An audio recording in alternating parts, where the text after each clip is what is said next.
जी कैफेट, आज के लेक्चर का आगाज करते हैं। आज के लेक्चर में हम चैप्टर 18 का लास्ट कंसेप्ट डिस्कस करेंगे, using the work of expert.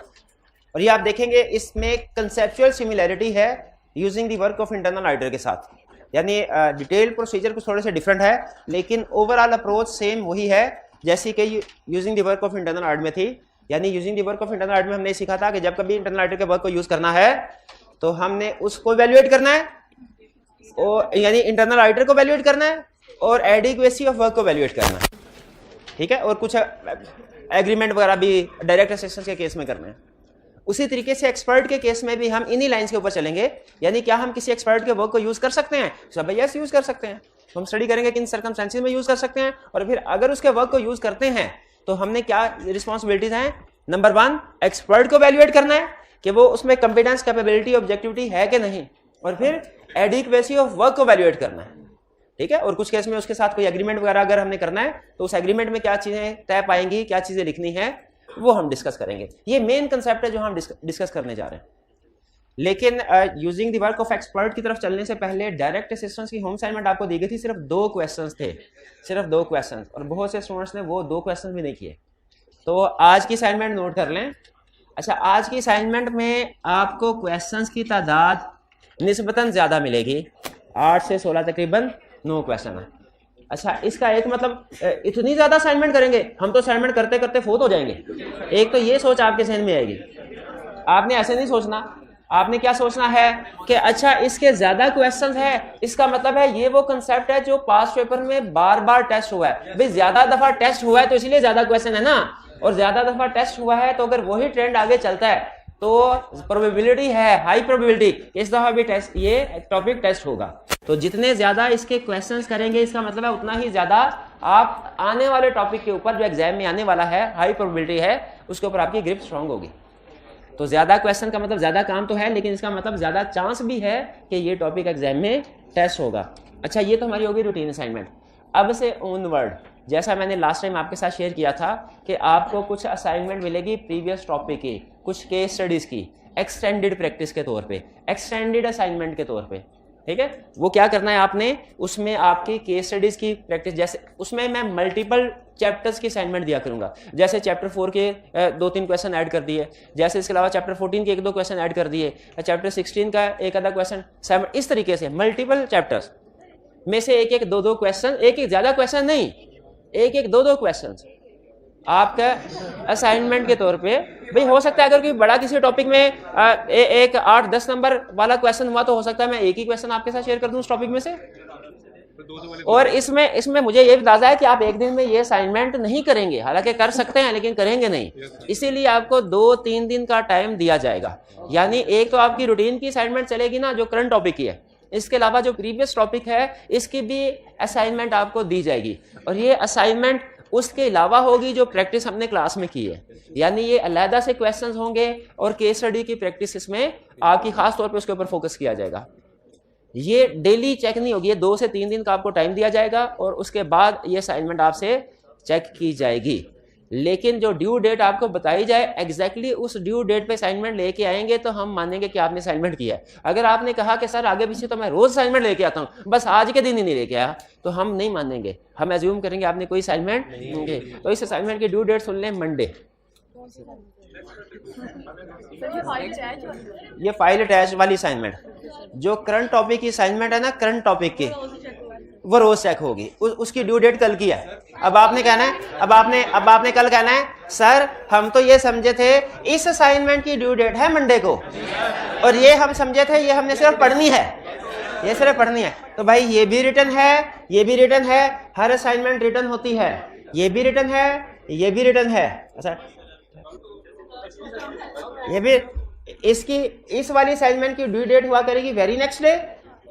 इस वाली असाइनमेंट जो करंट टॉपिक से रिलेट कर रही है इसकी ड्यू डेट हुआ करेगी वेरी नेक्स्ट डे, और जो आपको एक्सटेंडेड असाइनमेंट दी जाएगी इसकी ड्यू डेट हुआ करेगी 2-3 जो भी दिन आपको बताए जाएंगे उसके बाद। तो हिसाब किताब लगा के शुभ मुहूर्त निकाला है मैंने, इसका शुभ मुहूर्त निकला है सोमवार का। तो सोमवार को आपने ये असाइनमेंट 7 पीर को लेके आनी है। क्लियर होगी ये बात? रिटर्न में है। ओ भाईजान यही असाइनमेंट, ठीक है, कोई और असाइनमेंट ना चेक करवा दे। भाई कोई कंफ्यूजन है तो अभी पूछ ले जी।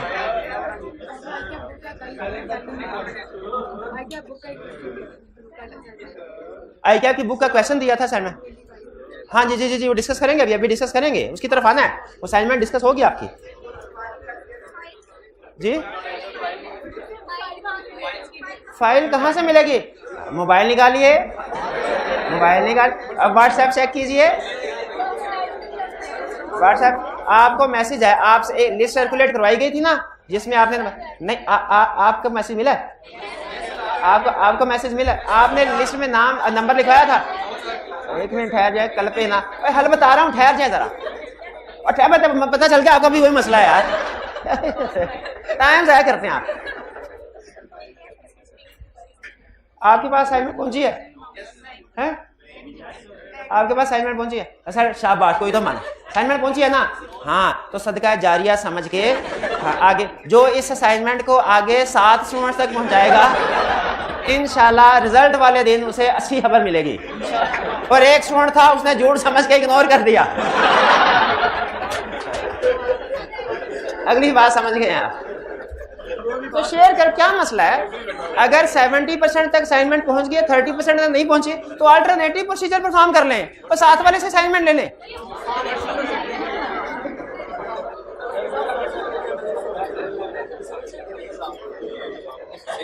हाँ ये सवाल पूछा ना पहला काम का कि सोल्यूशन भी मिलेगा कि नहीं, तो सोल्यूशन भी आपको मिलेगा, बेफिक्र, पहले असाइनमेंट कर लें, इंशाल्लाह सोल्यूशन भी देंगे। नहीं पहले सोल्यूशन नहीं देंगे, या सोल्यूशन भी आपको इसी तरह सेंड कर दूंगा, आज ही सेंड कर दूंगा। और बताएं, आज ही सेंड कर, सोल्यूशन भी इसी तरह सेंड कर दूंगा। ठीक भाई, अब लेक्चर की तरफ चलें। चलिए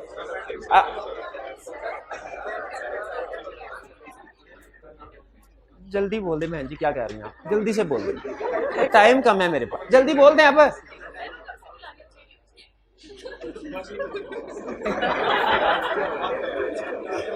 अच्छा, कभी कभी मुझे बिल्कुल जरा नहीं लगता कि सीए की क्लास को पढ़ा रहा हूं, लगता है कि तीसरी चौथी की क्लास के बच्चों को पढ़ा रहा हूं, जिस तरह के मसले मसाइल होते हैं। आ जाए आप इधर सामने। Question 6, okay okay. On behalf of the engagement partner, provide appropriate guidance to Fahim to assist him in selecting the areas where direct assistance of internal auditors can be utilized. ठीक है, कुछ अंदाजा हो गया हमें डायरेक्ट असिस्टेंस के बारे में पूछ रहा है किन एरियाज में, लेकिन फिर भी बेहतर है एक दफा क्वेश्चन सारा पढ़ देते हैं, हो सकता है उसमें कोई नई इंफॉर्मेशन हो जिसका हमारे क्वेश्चन पे कोई इंपैक्ट आ रहा हो। कह रहा है Faheem is the audit manager on audit of Blue Bell Limited BBL for the year ending 31 March 2018 which is in the planning stage. Audit planning stage पे है। BBL has a well established internal audit function which reports directly to audit committee. ये audit committee किसको कहते हैं? Board of directors का ही दूसरा नाम समझे। असल में बोर्ड ऑफ डायरेक्टर्स में से चंद एक डायरेक्टर्स मिलके ये ऑडिट कमेटी, ये एक सब कमेटी होती है, सब कमेटी, ठीक है, या सब ग्रुप का ले, डायरेक्टर्स का एक सब ग्रुप होता है। इसमें सारे डायरेक्टर्स शामिल नहीं होते, वो डायरेक्टर्स जिनकी अकाउंटिंग ऑडिट का नॉलेज अच्छा होता है वो ऑडिट कमेटी में शामिल हो जाते हैं। बहरहाल ऑडिट कमेटी में होते सारे डायरेक्टर्स ही हैं, लेकिन सारे डायरेक्टर्स ऑडिट कमेटी में नहीं होते हैं। तो वो कह रहा है ऑडिट कमेटी, तो इसका मतलब ये ना समझेगा कि ये बोर्ड ऑफ डायरेक्टर्स को रिपोर्टिंग नहीं हो रही, ये बोर्ड ऑफ डायरेक्टर्स को ही रिपोर्टिंग हो रही है। कह रहा है staff of internal department have adequate level of competence and are members of professional accounting bodies. यानी ऑब्जेक्टिविटी भी है, कॉम्पिटेंस भी है, इस लाइन में बता रहा है कॉम्पिटेंस भी है। कंसीडरिंग द अबव, उसने देखा ऑब्जेक्टिविटी भी है, कॉम्पिटेंस भी है, सिस्टमैटिक डिसिप्लिन अप्रोच के बारे में नहीं बताया, लेकिन नहीं बताया तो वो भी अज्यूम कर लेते हैं होगी। Considering the above, Fahim intends to engage internal auditors to perform audit procedure for certain audit areas. Fahim चाह रहा है कि इंटरनल ऑडिट वाले को इंगेज कर ले, अपने साथ इंगेज कर ले कि कुछ प्रोसीजर परफॉर्म करते हैं। अब यहाँ पे हल्की सी इंडिकेशन तो मिल रही है कि खुद इंगेज करके प्रोसीजर परफॉर्म करवाने का मतलब डायरेक्ट असिस्टेंस की तरफ, लेकिन अभी पक्का नहीं पता, पक्का नहीं हुआ, अभी थोड़ी सी इंडिकेशन हमें मिली है। रिक्वायरमेंट में हमें पक्का कर रहा है। कह रहा है behalf of engagement partner provide appropriate guidance to Faheem to assist him in selecting the areas where direct assistance of internal auditors can be utilized। क्या बताइए कौन, अच्छा क्या क्या वैल्यूएट करने को कह रहा है? नहीं, अच्छा इंटरनल ऑडिट को वैल्यूएट करने को नहीं कह रहा। ओके ओके, फिर इसका मतलब है उसके वर्क की एडिक्वेसी को वैल्यूएट करने का वो भी नहीं कर रहा। डायरेक्शन सुपरविजन एंड रिव्यू कैसे करना है वो पूछ रहा होगा। क्या पूछ रहा है? किन एरियाज में डायरेक्ट असिस्टेंस यूटिलाइज कर सकते हैं, आउट ऑफ सिलेबस आ गया। नहीं, ये तो नहीं पढ़ा हुआ भाई, नहीं पढ़ा हुआ। वो जो कंसेप्ट आप कह रहे हैं ना कि पढ़ा हुआ है, वो पढ़ा हुआ है where direct assistance can not be use. एक मिनट, अच्छा ठीक है, मैं ठीक है समझ आ गई। नहीं देखें, अब मुझे फर्क समझ आया है कि using the work of internal item में भी एरियाज की लिस्ट है, डायरेक्ट असिस्टेंस में भी एरियाज की लिस्ट है, वर्क ऑफ इंटरनल आइटम में पॉजिटिव लिस्ट है, यानी कौन कौन से एरियाज में, और डायरेक्ट असिस्टेंस में नेगेटिव लिस्ट है, यानी किन किन एरियाज में डायरेक्ट ऑब्टेन नहीं कर सकते। तो उसने क्वेश्चन पूछा है पॉजिटिव वाला कि कैन बी यूटिलाइज्ड, ये नहीं लिखा कैन नॉट बी यूटिलाइज्ड। और पॉजिटिव वाला क्वेश्चन पूछा है ना, तो using the work of internal item में पॉजिटिव की लिस्ट दी हुई है, मैं पॉजिटिव लिस्ट की लिख के आऊंगा। क्या मतलब? डायरेक्ट असिस्टेंस लिखेंगे। क्यों डायरेक्ट असिस्टेंस? और क्योंकि उसने क्लियरली क्वेश्चन में लिख दिया है डायरेक्ट असिस्टेंस। इसको अंडरलाइन करें, जब उसने खुद से लिख दिया डायरेक्ट असिस्टेंस, हमने डायरेक्ट असिस्टेंस के अंदर ही रहना है, यूजिंग में नहीं जाना। उस वक्त एग्जाम में बैठ के बहुत से स्टूडेंट्स का जब ये अटेम्प्ट हुई, ऐसा दिमाग चला, उन्होंने कहा ये डायरेक्ट असिस्टेंस को इग्नोर कर दिया, इधर जो कैन नॉट नहीं लिखा हुआ इसके ऊपर फोकस किया कि ये पॉजिटिव लिस्ट पूछ रहा है, पॉजिटिव लिस्ट तो यूजिंग दी वर्क ऑफ, वही छापा है। हालांकि वो चीख के क्वेश्चन कह रहा है कि मैं डायरेक्ट असिस्टेंस का क्वेश्चन हूं। मैं किसका क्वेश्चन हूं? डायरेक्ट असिस्टेंस का। जब डायरेक्ट असिस्टेंस का क्वेश्चन आएगा उसमें डायरेक्ट असिस्टेंस का लफ्ज लिखा होगा, लफ्ज लिखा हुआ है, कंफर्म हो गया डायरेक्ट असिस्टेंस है। भाई बस समझ आई बात? तो कैसे करेंगे? जैसे कंपनी लॉ के पेपर में पब्लिक कंपनी की डेफिनेशन लिखते थे, प्रोहिबिटेड वाली एरियाज लिख के नीचे लिख देंगे बाकी सारे के सारे में डायरेक्ट असिस्टेंस ऑब्टेन कर सकते हैं। ऐसे ही होगा ना? आसान है ना? सुनाए फिर कौन से एरियाज है? आपने सुनाना, आप सुना लें, आप सुना लें। आप बैल मुझे मार, अच्छा भला उनकी तरफ जा रहे हो, सुनाए, शाबाश शाबाश शाबाश, हिम्मत करें, हिम्मत करें। जिसमें लो रिस्क होगा एनालिटिकल प्रोसीजर पर काम करेंगे, जिसमें अनाउंस प्रोसीजर, अनअनाउंस प्रोसीजर और एक्सटर्नल कंफर्मेशन में यूज नहीं करना, अनअनाउंस प्रोसीजर में डायरेक्ट असिस्टेंस ऑब्टेन नहीं करने, रिस्क हाई हो, सिग्निफिकेंट जजमेंट हो, ये लिखने के बाद बाकी सब में डायरेक्ट असिस्टेंस ऑब्टेन कर सकते हैं। क्लियर हो गया कैसे लिखना है? तो देखिए, ये इस तरह का आई कैप घुमाने की, ये आई कैप की घुमाने की मासूमाना कोशिश थी, लेकिन आप घूम गए। तो एग्जाम में बैठ के इस तरह का अगर उल्टा पुल्टा के क्वेश्चन पूछे तो घबराने की जरूरत नहीं होती, थोड़ा सा ओपन माइंड के साथ सोचें कि क्या पूछा है, क्या लिखना है। इस क्वेश्चन जी 4 लाइन 6 नंबर के एक लाइन का 1.5 नंबर होगा सकता है। हाँ, फैक्टर्स कौन से हैं? हाँ जी बिल्कुल, ऊपर वाले फैक्टर्स लिखने हैं, बिल्कुल उससे ऊपर फैक्टर्स भी है ना। हाँ, और फैक्टर्स से ऊपर 2 लाइनें आपने डिलीट कर दी है ना, कल मैंने करवाई थी, वो नहीं लिखनी। हाँ पूछा एरिया का, लेकिन चूंकि मार्क्स ज्यादा है इसलिए पहले फैक्टर्स लिखें, बाद में एरिया लिखें। Next question 7, state the matters to be documented by external auditor if, ये तो मैं भी बता दूंगा ना, मैं नहीं आज पढ़ के आया ये question. State the matters to be documented by external auditor if he uses the internal auditor for providing direct assistance। अब फिर देखिए डायरेक्ट, हालांकि डॉक्यूमेंटेशन तो using the work of internal audit में भी है और डॉक्यूमेंटेशन डायरेक्ट असिस्टेंस में भी है। हमें कैसे पता चलेगा कौन सी लिखनी है? दोनों ही लिख दें। क्वेश्चन चीख के कह रहा है कि मैं डायरेक्ट असिस्टेंस से आया हूं, क्या डायरेक्ट असिस्टेंस वाले लिखेंगे ना? आसान है ना? डायरेक्ट असिस्टेंस वाले बताइए फिर कौन से? रिव्यू द वर्क परफॉर्म, ये लिखा, डॉक्यूमेंट करेंगे किसने वर्क, जो who reviewed the work, who perform the work.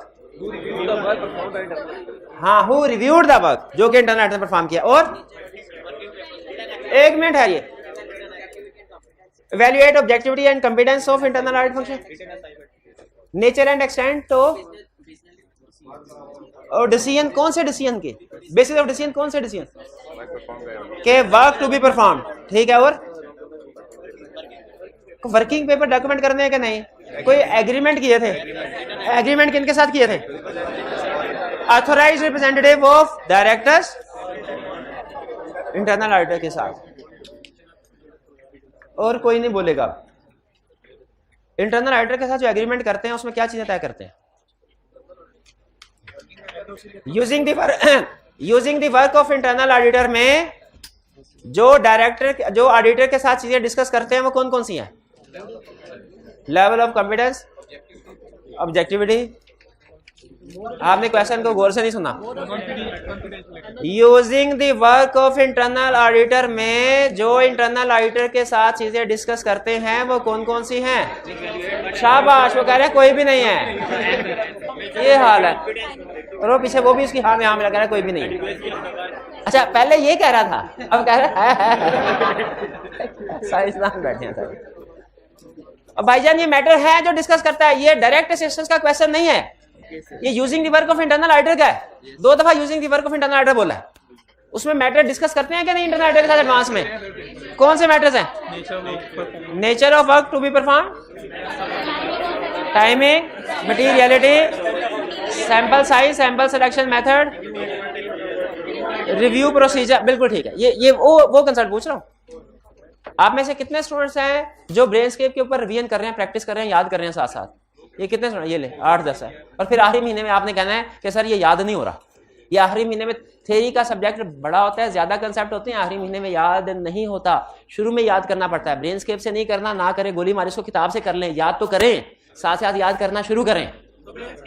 ब्रेनस्केप क्या है यार? भाई आपने मेरा ख्याल सिर्फ कल छुट्टी नहीं की, आपके पिछले 50 दिनों से छुट्टी कर रहे हैं। बस ठीक है, थैंक्स। हाँ, मेंटीमीटर भी बिल्कुल मैं प्लान कर रहा हूं, लेकिन पहले आप काम करना शुरू करेंगे ना तो फिर मैं भी काम करना शुरू करूंगा। अब आप काम करते नहीं और मैं रातें जाग जाके काम करता ना, वाह क्यों, मैं क्यों ना सोचूं? मैंने पढ़ लिया जितना पढ़ना, मैं याशी करने का टाइम। अगर आप में से 80% से ज्यादा स्टूडेंट्स ने असाइनमेंट 1 की हुई ना मंडे को, तो फिर इंशाल्लाह मंडे से ही हम मेंटीमीटर स्टार्ट कर देंगे। लेकिन अगर आपने ये नहीं करके आए तो फिर कोई मेंटीमीटर नहीं मैंने कोई। और मैंने आपको माइंड मैप भी देना, ठीक है? माइंड मैप भी कोई नहीं, माइंड मैप भी सिर्फ उस स्टूडेंट को मिलेंगे जो असाइनमेंट करके आएगा, और मेंटीमीटर भी उन्हीं स्टूडेंट्स की मौजूदगी में होगा जो असाइनमेंट करके। बाकी स्टूडेंट को क्लास से बाहर निकाल देंगे हम। एंड पे करवाते हैं ना, तो क्लास से बाहर भी हो जाए तो कोई मसला नहीं है, लेक्चर तो पूरा हो गया। बट ठीक है ना करके आए साइन। जो असाइनमेंट करके आएंगे उन्हें ही प्रीमियम सर्विसेज मिलेंगी, जो असाइनमेंट नहीं करके आएंगे वो हमारे सौतेले स्टूडेंट है, उनके साथ मैं सौतेली माँ जैसा शुरू करूंगा। ना करके असाइनमेंट।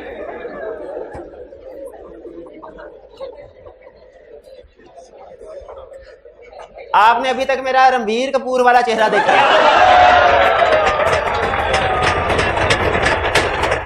अब मेरा शक्ति कपूर वाला चेहरा देखा जो असाइनमेंट नहीं करके आएगा। नहीं छोड़ूंगा मैं, नहीं छोड़ूंगा सर। आपने सही। चलिए आगे चलते हैं। अब टॉपिक ये क्या, ये कौन आ गया? ये एक्सपर्ट आ गया। एक्सपर्ट, हमारे ऑडिट में एक्सपर्ट की एंट्री हो गई।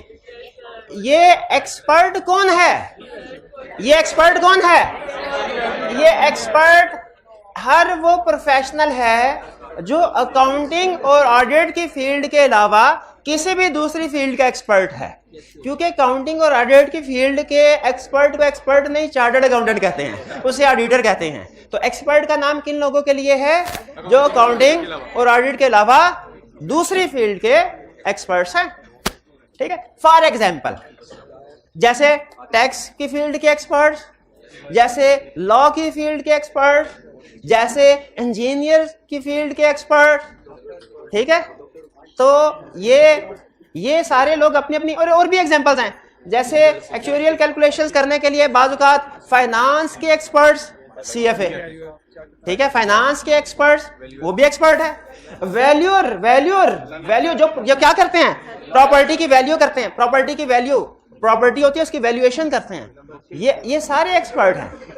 ये कौन है एक्सपर्ट? अच्छा, ये एक्सपर्ट हमारे ऑडिट में क्या करने आए? ये हमारी हेल्प करने के लिए आए। क्या ये एक्सपर्ट हमारी हेल्प कर सकते हैं? यस। याद रखिए, अगर क्लाइंट, रूल बता रहा हूं, अगर क्लाइंट फाइनेंशियल स्टेटमेंट्स प्रिपेयर करते हुए उसे किसी ऐसी एक्सपर्टीज की, ऐसी सर्विसेज की जरूरत पड़े जो काउंटिंग और ऑडिट के अलावा हैं, तो मैनेजमेंट उसके लिए हो सकता है एक्सपर्ट की सर्विसेज को यूज करे, और हम एज ऑडिटर, चूंकि हम काउंटिंग और ऑडिट के तो एक्सपर्ट हैं, बाकी फील्ड के एक्सपर्ट नहीं है, तो हम एविडेंस तो ऑब्टेन करना है, तो हम उसके लिए फिर एक्सपर्ट को इंगेज करते हैं, एक्सपर्ट के वर्क को यूज करते हैं। ये बात समझ आई? समटाइम, फिर से सुन लीजिए, समटाइम फाइनेंशियल स्टेटमेंट्स को प्रिपेयर करने के लिए अकाउंटिंग और ऑडिट का नॉलेज काफी नहीं होता, बल्कि अकाउंटिंग और ऑडिट के अलावा कुछ दूसरी एक्सपर्टीज की भी जरूरत पड़ती है। फॉर एग्जांपल, अगर क्लाइंट के ऊपर इनकम टैक्स अप्लाई हो रहा है, तो फिर टैक्स की कैलकुलेशन, इसके लिए कोई टैक्स कंसल्टेंट होता है। कुछ देखिए, याद रखिए, आप सोच रहे होंगे चार्टर्ड अकाउंटेंट भी टैक्स एक्सपर्ट होते हैं, समटाइम एक्सपर्ट होते हैं, समटाइम नहीं होते। लाजमी नहीं कि हर चार्टर्ड अकाउंटेंट टैक्स का एक्सपर्ट हो। तो काउंटिंग और ऑडिट, तो इसी तरह अगर क्लाइंट के खिलाफ कोई लीगल केसेस चल रहे हैं, तो फिर कौन से एक्सपर्ट की जरूरत पड़ेगी? लॉयर की। इसी तरह अगर client significant IT system use कर रहा है, कौन से एक्सपर्ट की जरूरत पड़ेगी? आईटी कंसल्टेंट की, आईटी एक्सपर्ट की। इसी तरह अगर क्लाइंट ने कोई मशीनरी की रीवैल्यूएशन करवाई है या मशीनरी की यूजफुल लाइफ रिवाइज करवाई है, तो इंजीनियर की जरूरत पड़ेगी, जो हमें मशीनरी को चेक करके बताएगा इसकी वैल्यू क्या है या इसकी लाइफ कितनी हो सकती है। इसी तरह सबसे बड़ी एग्जांपल जो आईकैप बार बार टेस्ट कर रहा है, अगर क्लाइंट की कुछ प्रॉपर्टी है, उसे क्लाइंट ने रीवैल्यूड अमाउंट पे शो करवाया, तो उसकी मार्केट वैल्यू, उस प्रॉपर्टी की मार्केट वैल्यू क्या है, इसके लिए किसी एक्सपर्ट वैल्यूर को इंगेज किया जाता है। तो ये वो कुछ एक एग्जांपल्स हैं जिनमें हमने सीखा कि फाइनेंशियल स्टेटमेंट्स प्रिपेयर करते हुए अकाउंटिंग और ऑडिट के अलावा कुछ दूसरी स्किल्स की भी जरूरत पड़ सकती है। अब पहले नंबर पे याद रखिएगा, ये जरूरत पड़ी मैनेजमेंट को, दूसरे नंबर पे जरूरत ऑडिटर को पड़ी है। पहले नंबर पे ऑडिटर को जरूरत नहीं पड़ी, पहले क्योंकि मैनेजमेंट ने फाइनेंशियल स्टेटमेंट्स प्रिपेयर करनी है, हमने तो चेक करना है फाइनेंशियल स्टेटमेंट ठीक है कि नहीं, तो पहले नंबर पे मैनेजमेंट ने एक्सपर्ट को एंगेज किया होगा। लेकिन उसके लिए वर्ड यूज स्टैंडर्ड कहता है कि एक्सपर्ट यूज किया मैनेजमेंट ने for preparation of financial statements. जब हम एक्सपर्ट यूज करते हैं तो उसका मकसद क्या होता है? To obtain audit evidence. ये फर्क ध्यान में रखिएगा। तो मैनेजमेंट ने किसी एक्सपर्ट को एंगेज किया, अगर तो हमें लगे कि वो एक्सपर्ट सारे क्राइटेरिया पे पूरा उतरता है, कॉम्पिटेंट है, कैपेबल है, ऑब्जेक्टिव है, तो फिर हम उसी एक्सपर्ट के काम को चेक कर सकते हैं, उसी एक्सपर्ट के काम को चेक कर सकते हैं। लेकिन अगर हमें लगे ये इंडिपेंडेंट नहीं है, ये ऑब्जेक्टिव नहीं है, ये करंटली या पास्ट में मैनेजमेंट का एम्प्लॉय रहा है, तो फिर ऐसे एक्सपर्ट के वर्क को यूज नहीं करते। फिर क्या करते हैं भला? न्यू एक्सपर्ट अपॉइंट करते हैं अपना, शाबाश, जो कि हमारा ये क्राइटेरिया पूरा करता हो। तो समझ लगी एक्सपर्ट कौन है, और ये समझ लगी एक्सपर्ट किन किन एरियाज में हम यूज कर सकते हैं।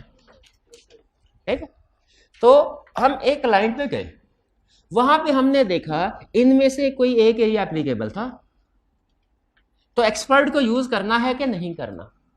वैसे तो एग्जाम में क्वेश्चन आए तो आपने फौरन कहना है यस, ये स्पेशलाइज्ड वाले एरिया हैं, इनका अकाउंटिंग और ऑडिट से ताल्लुक नहीं है, लेकिन फाइनेंशियल स्टेटमेंट्स प्रिपेयर होने में ये नॉलेज अप्लाई करना जरूरी है, इसलिए इसमें एक्सपर्ट को एंगेज कर देना चाहिए। एग्जाम में तो हमेशा इनमें से कोई भी सिचुएशन आए ना, इनमें से कोई भी सिचुएशन आप एक्सपर्ट को यूज कर दो। प्रैक्टिकली हम देखते हैं, क्योंकि एक्सपर्ट को असल में पेमेंट करनी होती है अच्छी खासी, तो इसलिए कोशिश हम ये करते हैं कि अगर हो सके तो एक्सपर्ट के बगैर ही काम चल जाए।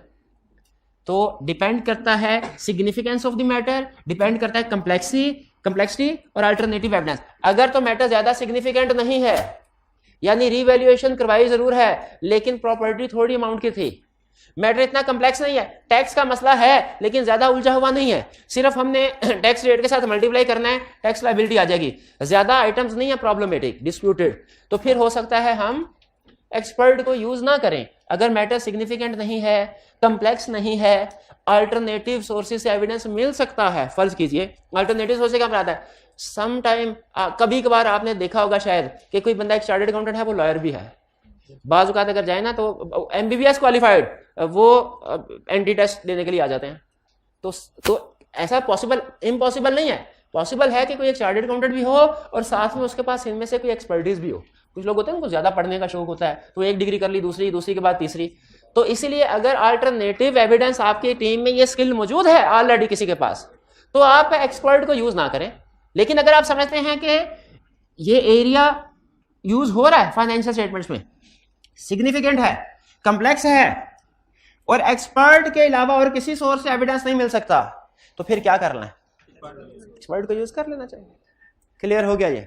चलिए, ये एग्जाम पॉइंट ऑफ व्यू से ज्यादा अहम नहीं है, याद कर लें, कंसेप्ट समझ लें कि हम समझा क्या रहा हूं कि प्रैक्टिकली ये नहीं कि ये एरिया आया तो फौरन हम एक्सपर्ट की तरफ चले जाते हैं, नहीं, हम कोशिश करते हैं एरिया को थोड़ा बहुत इवैल्यूएट कर लें। अगर थोड़ा बहुत मसला हो तो हम खुद से ही उसको हैंडल कर लेते हैं, ज्यादा प्रॉब्लम हो तो फिर एक्सपर्ट की तरफ जाते हैं। लेकिन एग्जाम में आपने क्या करना है कि इनमें से कोई भी एरिया अगर आपसे पूछे तो आपने कहना यस इसमें एक्सपर्ट यूज किया जा सकता है। वो अगर एग्जाम में आपसे पूछे क्लाइंट के खिलाफ लीगल केसेस हैं, एक्सपर्ट को यूज किया जा सकता है, यस शाबाश किया जा। अगर कहे प्रॉपर्टी रीवैल्यूड अमाउंट पे शो करवाई है, एक्सपर्ट को यूज किया जा सकता है, बिल्कुल किया जा सकता है। अगर कहे provision for bad debt estimate करो, चेक करो, एक्सपर्ट को यूज किया जा सकता है, नहीं किया जा सकता। हर काम एक्सपर्ट ने करना है तो हमने क्या करना है, और प्रोविजन फॉर बैड डेट हम खुद नहीं चेक कर लेते, एजिंग रिपोर्ट से चेक नहीं कर लेते, पिछले सालों की हिस्टोरिकल एक्यूरेसी से चेक नहीं कर लेते, ये रेंट के बाद कितना कैश रिसीव हुआ कितना नहीं हुआ उसे पता नहीं चल जाता। तो हर काम के लिए थोड़े एक्सपर्ट होगा। पेरोल को वेरीफाई करने के लिए एक्सपर्ट को पॉइंट कर लें। ये पहली केस स्टडी आपको बताई एग्जाम में जो पूछ सकता है। एग्जाम में आपसे ये नहीं पूछेगा, आप ये याद करके बैठे होंगे, हाँ ये लिस्ट याद कर लेते हैं। एग्जाम में हमसे पूछेगा बताओ कौन कौन से एरियाज हैं जिनमें एक्सपर्ट को यूज किया जाता है, हम सारी लिस्ट छाप देंगे और पास हो जाएंगे। एग्जामिनर ऐसे नहीं करेगा, वो क्या करेगा, वो आपको 2-3 डिफरेंट एरिया छोटी छोटी केस स्टडी बना के पूछेगा, बताओ इसमें एक्सपर्ट पॉइंट होना चाहिए कि नहीं होना चाहिए, और आप हर केस में कहेंगे पॉइंट होना चाहिए होना चाहिए होना चाहिए। ठीक है, तो उसमें कुछ केसेस में होना है कुछ में नहीं होना। फिर आप कहेंगे गोली मारे दफा करें, चलो अगर उसने 4 एग्जांपल दे दिए हैं 2 में तो पॉइंट हो ही रहा होगा ना, सबको मैं ओके ओके कर देता हूं। फिर एग्जामिनर कमेंट्स में कहेगा कि स्टूडेंट को मैंने सही के भी मार्क्स नहीं दिए। क्यों नहीं दिए, क्योंकि स्टूडेंट ने सिर्फ डिसीजन लिखा यस या नो, उसकी बेसिस बताई ही नहीं। उसने ये चीज तो डिस्कस ही नहीं की कि ये मैटर कॉम्प्लेक्स नेचर का था, इसके लिए स्पेशलाइज्ड स्किल की जरूरत थी, ये बेसिस तो डिस्कस ही नहीं की। सिर्फ यस नो लिखने से नंबर थोड़ी देगा। तो ज़हनी तौर पे तैयार रहें, अगर आपकी किस्मत अच्छी हुई तो वो रिप्रोडक्शन का क्वेश्चन पूछ लेगा इस छोटे से ये 4-5 आइटम में से।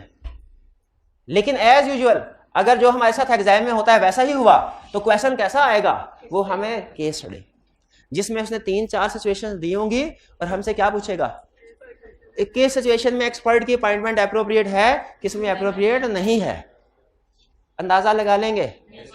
अच्छा तो मुझे ये बताइए कि SNGPL सुई नॉर्दर्न गैस पाइपलाइंस, इन्होंने नए ज़खायर दरियाफ्त किए, ठीक है, गैस के नए ज़खायर दरियाफ्त किए और उनकी कैलकुलेशन करके उसको इन्वेंट्री के तौर पे फर्ज कीजिए अपनी बैलेंस शीट में शो करवा दिया।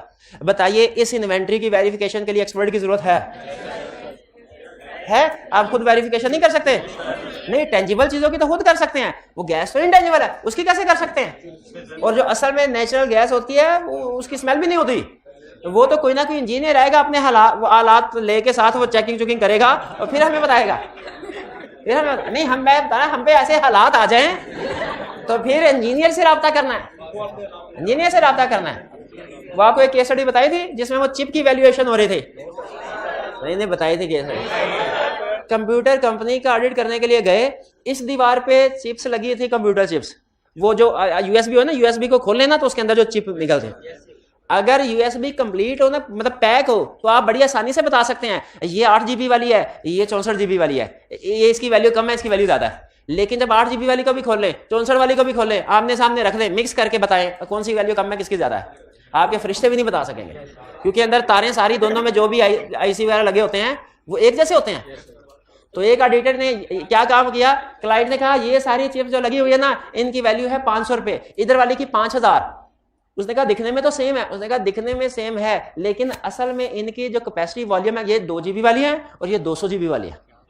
उसने कहा अच्छा हाँ वाकई 2 GB वाली की कीमत कम होती है, 200 वाली ज्यादा होती है। उसने कहा बिल्कुल ठीक है, ओके कर। क्या गलती की भाई, चेक तो कर लो, ये 2 GB वाली है, पता चले वे भी 2 GB वाली थी। उसके लिए यहाँ पे एक्सपर्ट की अपॉइंटमेंट अप्रोप्रिएट है कि नहीं है? लेकिन एसी बनाने वाली कंपनियां, उसके एसी काउंट करने हमने, इसमें भी एक्सपर्ट हो जाए तो क्या ही अच्छी बात है, काम वही कर लेगा सारा। इसमें एक्सपर्ट की अपॉइंटमेंट अप्रोप्रिएट नहीं। तो हालातों वाकयात का जायजा लेके अंदाजा लगा सकते हैं कि किस केस में एक्सपर्ट की अपॉइंटमेंट होनी चाहिए, किस में नहीं। चलिए देखेंगे क्वेश्चन में, ये समझ आ, हाँ बिल्कुल होना है, वो सुई गैस वाली कंपनी में बिल्कुल होना है इंजीनियर। हम थोड़ी वो कुएं में तेल के या गैस के डुबकी लगाएंगे, दूसरी तरफ निकलेंगे, हम कहेंगे वेरिफिकेशन हो गई सारी, ऐसे थोड़ी होगा, ऐसा थोड़ी। हाँ माजिद की दिल लगा के चेक कर ले हैं पूरा कंपनी भी चली हो, ऑडिटर भी चला हो। चलिए अच्छा, फर्ज कीजिए ऐसा कोई एरिया है जिसके लिए ऑडिटर की एक्सपर्टीज की जरूरत है, तो हमने फैसला किया एक्सपर्टीज की जरूरत है, तो हमने फैसला किया एक्सपर्ट को एंगेज कर लेते हैं। अच्छा, इसमें सिर्फ एक ही कंसेप्ट है, using the work of expert. Using the work of, direct assistance नहीं है। कोई स्टूडेंट सोच के बता सकता है डायरेक्ट असिस्टेंस क्यों नहीं है? क्योंकि हमें पता ही नहीं है एक्सपर्ट का काम होना कैसे है, हम उसे कैसे बता सकते हैं? डायरेक्ट असिस्टेंस में तो हम काम करवा रहे होते हैं ना, कह रहे होते हैं। यूजिंग में तो उसने खुद काम किया होता है, वो चेक करते हैं। तो इसमें हो ही नहीं सकता कि हम एक्सपर्ट को बता रहे हो ये काम ऐसे करा होगा, एक्सपर्ट मैं हूं तुम हो, ठीक है? तो इसमें एक ही कंसेप्ट है, using the work of expert. अच्छा, मुझे बेसिक कंसेप्ट बताइए। जब हमने फैसला कर लिया कि कोई भी एरिया, कोई भी एक एग्जांपल लेके, बल्कि सबसे जो कॉमन एग्जाम आईपीएफ एग्जाम में पूछता है वो एग्जांपल लेके चलते, प्रॉपर्टी की वैल्यूएशन। हमने फैसला किया कि प्रॉपर्टी की वैल्यूएशन करवानी है, तो कोई प्रॉपर्टी वैल्यूअर होना चाहिए, एक्सपर्ट को एंगेज करना चाहिए। हमने एक्सपर्ट को कहा, एक्सपर्ट भैया आप मार्केट में बैठे हुए हो, हमारे क्लाइंट की ये प्रॉपर्टीज की वैल्यूएशन कर दोगे? उसने कहा बिल्कुल कर दूंगा। हमने कहा करो। उसने कहा ऐसा नहीं सर, पहले एग्रीमेंट तो करें, ये ना हो बाद में आप कहेंगे जी हमें पता ही नहीं था कि आपको पैसे भी देने हैं। एग्रीमेंट करें, आपकी जो फीस है उसमें से मुझे भी 5 लाख रुपया मिलेगा, और ये भी एग्रीमेंट में बताएं कि आपको कब रिपोर्ट चाहिए, ये भी बताइए प्रॉपर्टी कौन सी है। ये ना हो बाद में मैं एग्रीमेंट कर लूं, क्लाइंट की प्रॉपर्टीज की वैल्यूएशन मैं करूंगा, पता चले बाद में 2 नहीं 10 प्रॉपर्टीज थी। तो मेरा सारा scope of work, nature and scope of work सारा मेरे साथ एग्री करें, और फिर इसमें मेरी रिस्पॉन्सिबिलिटी और अपनी रिस्पॉन्सिबिलिटीज ये भी लिखें, ताकि मुझे अगर क्लाइंट से कुछ डाटा ऑब्टेन करने की जरूरत पड़ती है, कि जैसे उन्होंने कोई कमर्शियल स्टेटस लिया हुआ है किसी प्रॉपर्टी का, तो उससे रिलेटेड अप्रूवल वगैरह होंगी, तो आपकी जिम्मेदारी होगी, आप मुझे लेके देंगे, मैं उसके मुंह मथे नहीं लगूंगा। आपने जाके सारी डॉक्यूमेंटेशन मुझे इस तरह की जिम्मेदारी लिखें। आपकी जिम्मेदारी क्या है भाई? ये चीजें होनी चाहिए। ऑडिटर ने कहा ठीक है एग्रीमेंट कर लेते हैं, लेकिन उसमें एक चीज हम और भी ऐड करवाएंगे, फीस भी लिख दो, अपनी रोल्स स्कोप ऑफ वर्क भी लिख दो, अपनी रिस्पॉन्सिबिलिटी भी लिख दो, मेरी भी लिख दो, लेकिन एक चीज और है। कोई स्टूडेंट जो बता सके क्या चीज?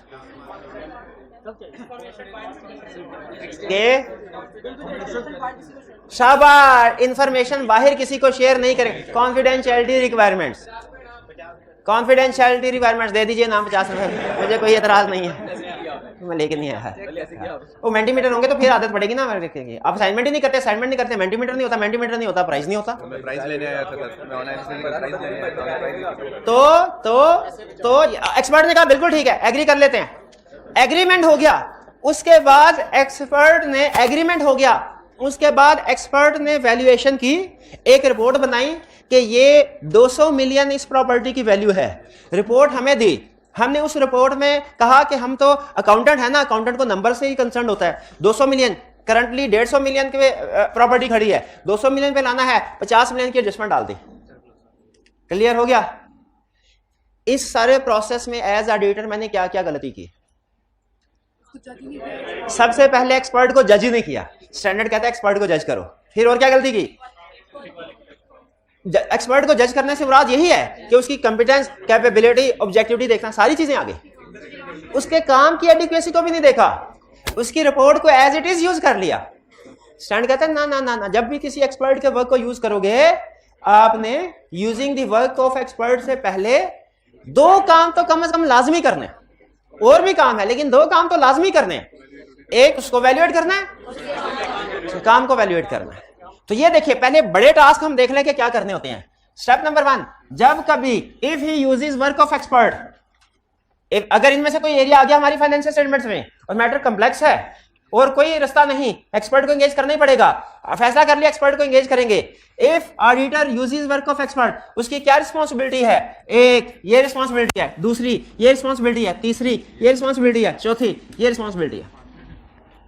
पहली क्या रिस्पॉन्सिबिलिटी है? Valuate competence, capability, objectivity of expert. Expert को वैल्यूएट करो। ये वैसा ही है जैसा इंटरनल ऑडिट फंक्शन को वैल्यूएट किया था, लेकिन अल्फाज में फर्क है। इंटरनल ऑडिटर में हमने वर्ड यूज किए थे competence, objectivity, systematic and disciplined approach. यहां पे फ्रेज यूज कर रहे हैं competence, capability and objectivity. Approach, systematic and disciplined approach, हमारी बुला जाने क्या होती है उसकी अप्रोच, वो क्या टेक्निकल चीजें करता है। क्लियर हो गया? इसमें हमने उसको एक्सपर्ट को वैल्यूएट किया। दूसरा बड़ा काम क्या करना है? उसके वर्क को चेक करना है एडिक्वेट है कि नहीं। और ये बड़ी अजीब बात है, हम कब से, ऑडिटर कब से इस काबिल हो गया कि एक्सपर्ट के वर्क की एडिक्वेसी को चेक कर सके, क्या चेक कर सके? इसके ऊपर अभी बात करते हैं, इसके ऊपर डिस्कशन करते हैं। पहले मुझे बताइए, ये तो बड़ी रिस्पॉन्सिबिलिटी से एग्री करते हैं इंटरनल, ये तीसरा काम क्या है? Obtain agreement. क्या एक्सपर्ट के साथ एग्रीमेंट होना चाहिए? एक्सपर्ट के साथ एग्रीमेंट होना चाहिए भाई, ताकि पता चले क्या scope and objective of work क्या है, क्या काम करना है, एक्सपर्ट को पता है। जिस तरह कभी दो पार्टीज के दरमियान में जब कभी कोई ना कोई एग्रीमेंट होता है, एग्जैक्टली उसी तरह यहां पे भी एग्रीमेंट होगा। और आपने अगर कॉन्ट्रैक्ट एक्ट पढ़ा हुआ है तो आपको पता होगा कि हर कॉन्ट्रैक्ट में पार्टी ए और पार्टी बी दोनों की रिस्पॉन्सिबिलिटी लिखी होती है, प्रोमिसर और प्रोमिसी दोनों की। तो यहाँ पे रिस्पॉन्सिबिलिटीज ऑडिटर की भी लिखी होगी, एक्सपर्ट की भी। फॉर्म ऑफ रिपोर्ट, रिपोर्ट का फॉर्मेट क्या होगा, रिपोर्ट कब दी जाएगी, डेडलाइन क्या है, वगैरह वगैरह। ऐसा ना हो रिपोर्ट की डेडलाइन क्लाइंट से एग्री की है 20 मार्च और एक्सपर्ट कहे मैं 25 मार्च को रिपोर्ट दूंगा, या फॉर्मेट ऐसा हो जो हम पढ़ ही ना सके। ठीक है, तो फॉर्मेट, टाइमिंग, रिपोर्ट वगैरह एग्री करेंगे। और कॉन्फिडेंशियलिटी रिक्वायरमेंट्स, क्योंकि क्लाइंट की कॉन्फिडेंशियल इंफॉर्मेशन पास ऑन हो रही है, थर्ड एक्सपर्ट बाहर हाल ऑडिटर नहीं है, थर्ड पार्टी है।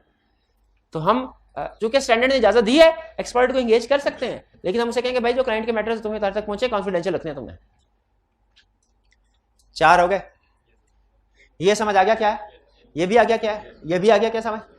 Obtain understanding of field of expert, ये क्या चीज है? देखेंगे उसका काम, फील्ड ऑफ एक्सपर्ट, उसकी फील्ड की थोड़ी बहुत देखें, अंडरस्टैंडिंग कह रहा है, डिटेल टेस्टिंग नहीं कह रहा। मोटी मोटी नॉलेज ले ले उसकी फील्ड की, कि उसकी फील्ड में काम कैसे होता है, उसकी फील्ड में काम कैसे होता है। ठीक है, बेसिक अंडरस्टैंडिंग। अगर आईटी एक्सपर्ट है तो किस तरीके से काम करते हैं, ठीक है। लॉयर्स हैं वो किस तरीके से काम करते हैं। लॉयर को हम कहेंगे भाई इस केस के ऊपर फैसला बताओ, तो ओपिनियन बताओ, तुम्हारे ख्याल में ओपिनियन क्या है, वो सिर्फ इतना कह दे कि केस जीत जाएंगे, तो हम उसे कहेंगे हमने तो इतनी को अंडरस्टैंडिंग तो हमें भी है कि प्रेसिडेंट होते हैं केसेस के, कोई भी केस ऐसा नहीं होता जो दुनिया में पहली दफा फाइल हुआ हो, उससे पहले भी कोई भी हुआ दुनिया में पहली दफा थोड़ी होता है, पहले भी बहुत से बुक होते रहे, आइंदा भी होंगे। तो इससे पहले जो केसेस आए हुए हैं उनका फैसला क्या है वो तो दिखाओ, वो तो तुमने स्पोर्ट में दिया ही नहीं। हमने तो, हमें सब्जेक्ट में उससे पढ़ा हुआ है लॉ में कि लीगल केसेस के प्रेसिडेंट होते हैं जिनसे पता चल जाता है कि इस तरह का केस हो तो फैसला क्या होता है, वो किधर है। ये इतनी को अंडरस्टैंड, इसका ये मतलब नहीं है हमने एलएलबी करने, हमने लॉयर बनना है, अंडरस्टैंडिंग ऑब्टेन करने का ये मतलब नहीं है, बल्कि क्या मतलब है कि आप बेसिक अंडरस्टैंडिंग ले ले कि इसमें, इस प्रोफेशन में काम किस तरीके से होता है। और ये अंडरस्टैंडिंग आपको पता है हम किस लिए ले रहे हैं, ये अंडरस्टैंडिंग 2 कामों के लिए ले रहे हैं। एक, स्कोप ऑफ वर्क उसे बताने के लिए कि हम उसे बताएं भाई उसको बताना है कि कितना कितना क्या क्या काम करना है, तो उसकी फील्ड की अंडरस्टैंडिंग होनी चाहिए थोड़ी बहुत। और जो बड़ी रीजन है वो क्या है, एडिक्वेसी ऑफ वर्क इवैल्यूएट करने के। इसका मतलब है एडिक्वेसी ऑफ वर्क में हम उसकी डिटेल टेस्टिंग नहीं करेंगे, उसके डिटेल प्रोसीजर की वेरिफिकेशन नहीं करेंगे, बल्कि क्या करेंगे, कुछ बेसिक फैक्ट्स वगैरह देख लेंगे, ठीक है कि नहीं। हाँ, बेसिक नॉलेज से, ये पूछा ना सवाल, शाबाश। उन्होंने कहा सर बेसिक नॉलेज से, यानी सिर्फ अंडरस्टैंडिंग से एक्सपर्टीज कैसे इवैल्यूएट हो सकती हैं। ये इस सवाल का जवाब आपको इस हिस्से में आके बताऊंगा। पहले तरतीब से चलते हैं। एक्सपर्ट को एंगेज करना है, उसकी कॉम्पिटेंस कैपेबिलिटी ऑब्जेक्टिविटी को देखना है। कॉम्पिटेंस कैपेबिलिटी ऑब्जेक्टिविटी में क्या चीजें चेक करेंगे। अच्छा, फिर फर्क बता दूं, इंटरनल ऑडिट वाले केस में कॉम्पिटेंस लाता था, ऑब्जेक्टिविटी लाता था, सिस्टमैटिक एंड डिसिप्लिन अप्रोच लाता था। इसमें उसने आसान कर दी जिंदगी, कैसे, सारे इकट्ठे कर दिए। उसने कहा जब आपने देखना हो कॉम्पिटेंस कैपेबिलिटी ऑब्जेक्टिविटी, क्वालिफिकेशन देखो, एक्सपीरियंस देखो, रेपुटेशन देखो, देखो इंडिपेंडेंस आके नहीं। हमने कहा तकरीबन यही बात हो इंटरनल, उसने कहा जिस तरह उसकी कॉम्पिटेंस कैपेबिलिटी देखी उस तरह, लेकिन इसमें हमें वो सोर्सेज बता रहा है कि इसके बारे में इंफॉर्मेशन कहां से मिलेगी। इंटरनल ऑडिटर के बारे में तो इंफॉर्मेशन हम खुद भी जज कर सकते थे, हमें कंपनी के अंदर से भी मिल सकते थे। एक्सपर्ट के बारे में हमें कहां, कैसे पता चलेगा कि ये कॉम्पिटेंट है, ये ऑब्जेक्टिव है, ये कैपेबिलिटी है, इसमें ऑब्जेक्टिविटी है। कहता है हो सकता है आपका पर्सनल एक्सपीरियंस हो, पास में किसी और क्लाइंट पे भी आपने उसको इंगेज किया हो, नहीं, अच्छा जी नहीं, तो डिस्कस कर लें एक्सपर्ट के साथ, भाईजान सुनाए क्या हाल है, कितने अच्छे से काम कर रहे हैं, अगर 6 महीने हुए, एक्सपीरियंस पता चल गया। हाँ जी, फिर इसके बाद हमने कहा आपका नाम सुना सुना लग रहा है, कहते हैं हाँ वो जो दूसरी कंपनी का फ्रॉड था ना जिसमें गलत वैल्यूएशन हुई थी, वो वैल्यूएशन मैंने की थी। पता चल गया, ठीक है। अच्छा, डिस्कस करें एक्सपर्ट के साथ, किसी भी बंदे के साथ या वो अदर राइटर किसी के साथ भी डिस्कशन करें ना, तो आपको 5 मिनट में पता चल जाता है वो बंदा किस लेवल का है, वो अल्फाज किस तरह के इस्तेमाल कर रहा है, वोकैबुलरी क्या है, उसकी अंदाज क्या है, उसका जो तजर्बेकार लोग हैं ना वो जान लेते हैं। तो ऑडिटर जान लेगा एक्सपर्ट के साथ डिस्कस करके किसका लेवल क्या है। वो ना बताए तो इससे भी कोई ना कोई मैसेज मिल जाता है कि क्यों नहीं बता रहा हमें कुछ अपने बारे में, क्योंकि कुछ छुपाने वाली चीज है, ठीक है। Publish paper books of expert, देखिए अगर एक्सपर्ट ने कोई बुक्स पब्लिश की हैं तो इसका मतलब है वो ज्यादा कॉम्पिटेंट है। ग्लोबली ये समझा जाता है कि जो प्रोफेशनल बुक्स वगैरह पब्लिश करते हैं उनका कॉम्पिटेंस लेवल हाई होता है। प्रोफेशनल बॉडी की एफिलिएशन है कि नहीं किसी के साथ, अगर प्रोफेशनल बॉडी के साथ जिस तरह अकाउंटेंट की बॉडी प्रोफेशनल बॉडी है क्या, उसी तरह एक्सपर्ट्स की भी होती है। तो अगर उनके साथ एफिलिएशन करवाई है तो फिर ये प्लस पॉइंट है कि माइनस प्लस पॉइंट है। तो इस तरीके से इन सोर्सेस हमने कॉम्पिटेंस कैपेबिलिटी ऑब्जेक्टिव इवैल्यूएट कर ली। इसके बाद अगर आपको या तो पता चलेगा एक्सपर्ट कॉम्पिटेंट कैपेबल ऑब्जेक्टिव है, या पता चलेगा नहीं है तो क्या करें, छोड़ दें। और अगर पता चले कॉम्पिटेंट है, ऑब्जेक्टिव है, अगले लेवल पे चले। अगला लेवल क्या है, अंडरस्टैंडिंग उसकी फील्ड, अंडरस्टैंडिंग काम करवाना है उससे तो थोड़ा बहुत खुद भी तो पता होना चाहिए, तो अंडरस्टैंडिंग उसकी फील्ड करें। एग्रीमेंट कर लें, किस लिए, पता चले खास तौर पे एग्रीमेंट में कौन सी चीजें एग्री कर रहे हैं ये नोट कर लें। और आखिरी काम एडिक्वेसी को वैल्यूएट करना है। अब ये कंसेप्ट कि बेसिक अंडरस्टैंडिंग से हम एक्सपर्ट के वर्क को कैसे चेक कर सकते हैं। देखिए, इसके जानने के लिए, सवाल का जवाब जानने के लिए आपके लिए ये जानना जरूरी है कि हम असल में चेक करते क्या है।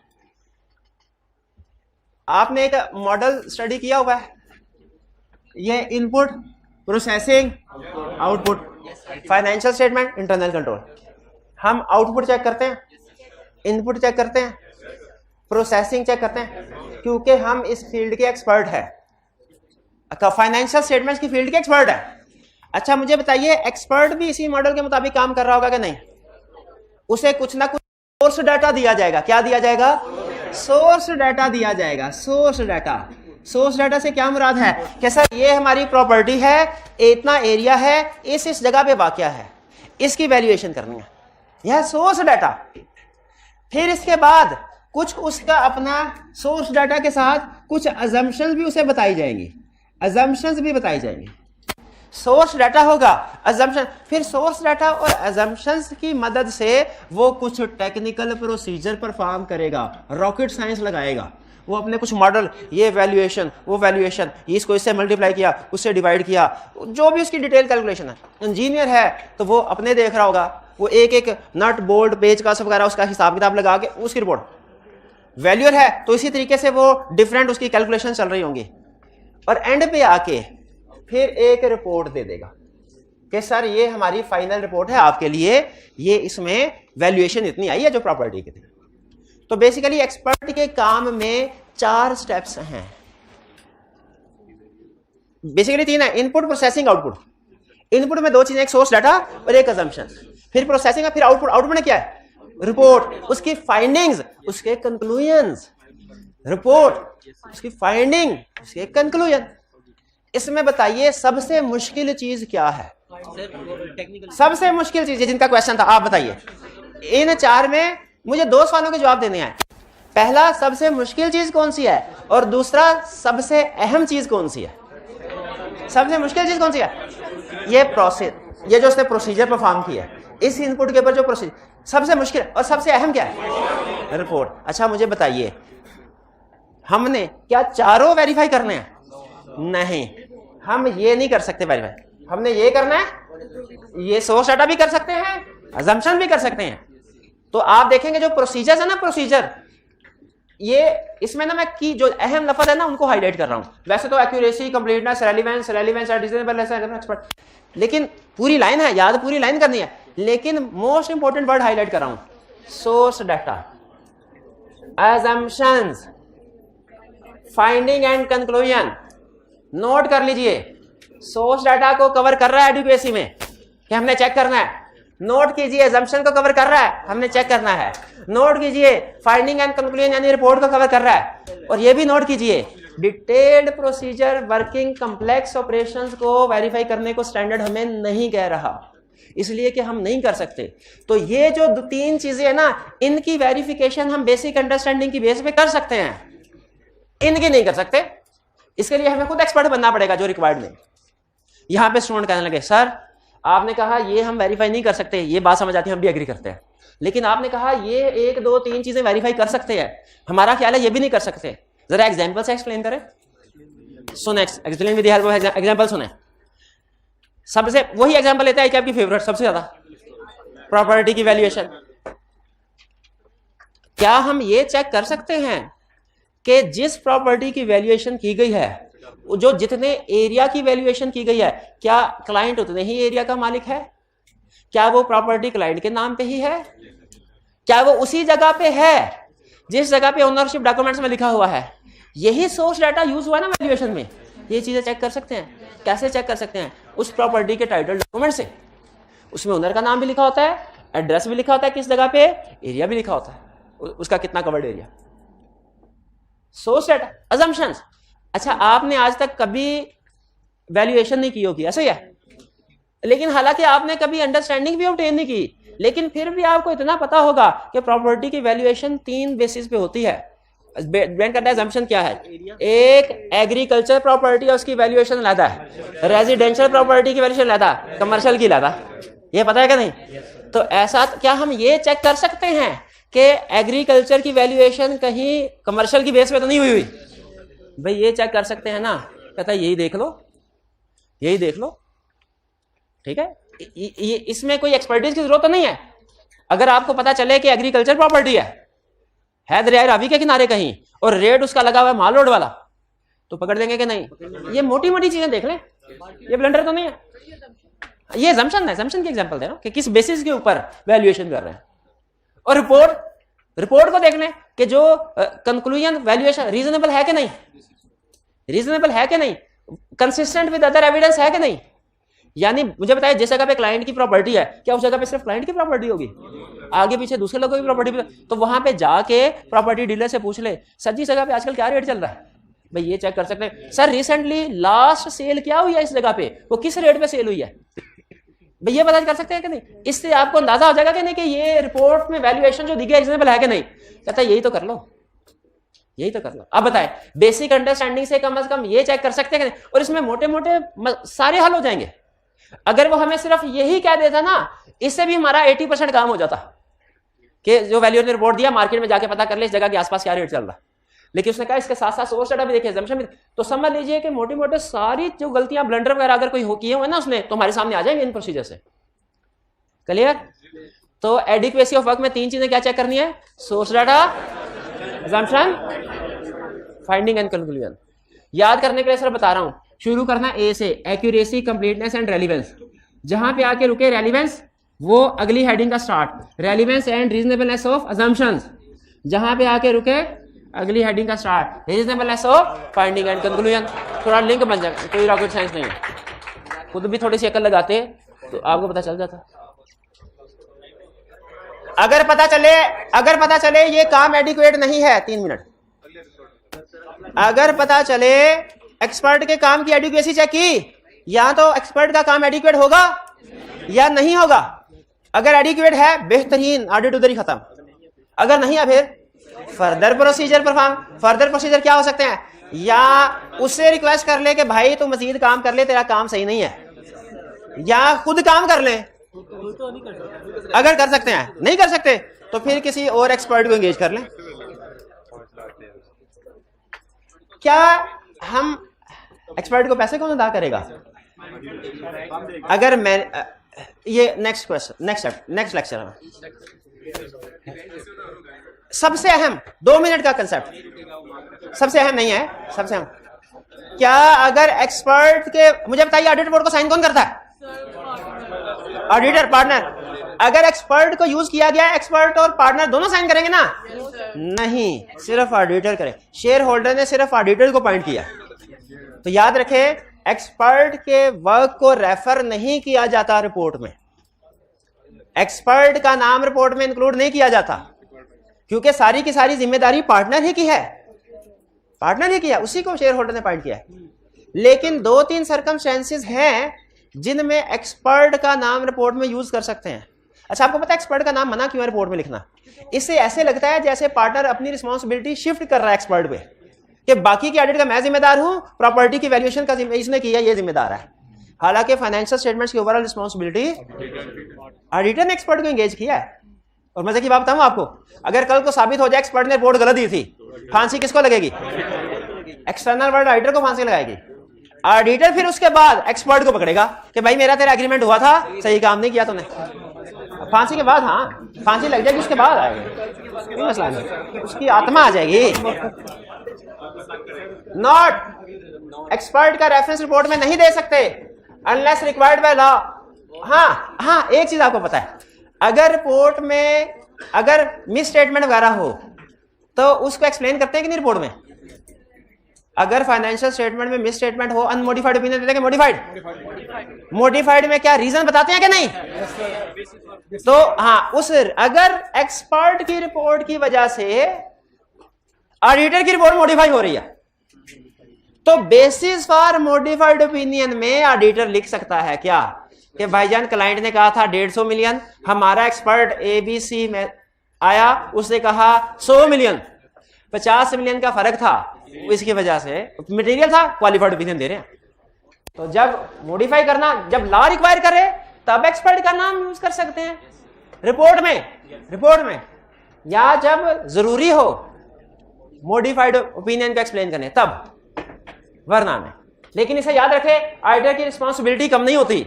एक्सपर्ट का नाम यूज करने से पूरी फाइनेंशियल स्टेटमेंट के लिए अल्टीमेट रिस्पॉन्सिबल कौन रहता है? ऑडिटर ही रहता है। ठीक है, क्लियर हो गया? मैं अगर टीए से कहूं कि ये जरा इनकी टेस्ट की डिस्कशन कर दो, और अगर फर्ज कीजिए वो टेस्ट में कोई कंसेप्ट गलत डिस्कस कर देता है, जिम्मेदारी किसकी है? जिसने यूज किया है। हाँ, अब आए ना लाइन पे, मेरी जिम्मेदारी। हाँ, आप मेरी खिंचाई करेंगे, फिर उसके बाद मैं चाहूं तो डायरेक्ट उसकी ठुकाई करूंगा कि भाई ये क्या समझा दिया, मैंने ऐसे थोड़ी कहा था। लेकिन आपके लिए रिस्पॉन्सिबल कौन है? तो शेयर होल्डर्स के लिए रिस्पॉन्सिबल ऑडिटर है। ऑडिटर अगर एक्सपर्ट को यूज करता है उसका नाम, तो इससे उसकी रिस्पॉन्सिबिलिटी पे फर्क नहीं पड़ता, वो स्टिल सारी फाइनेंशियल स्टेटमेंट के रिस्पॉन्सिबल रहेगा। ठीक है, कैम क्या लिखा हुआ है ये मैं नहीं बताऊंगा, कैसे पता चला? चलिए, आज बहुत पढ़ लिया हमने। ये आपने शुरू में टाइम जाया करवाया था ना असाइनमेंट के चक्कर में, इसीलिए लेट हुआ है। आज का लेक्चर यहाँ पे खत्म करते हैं हम। अल्लाह हाफिज।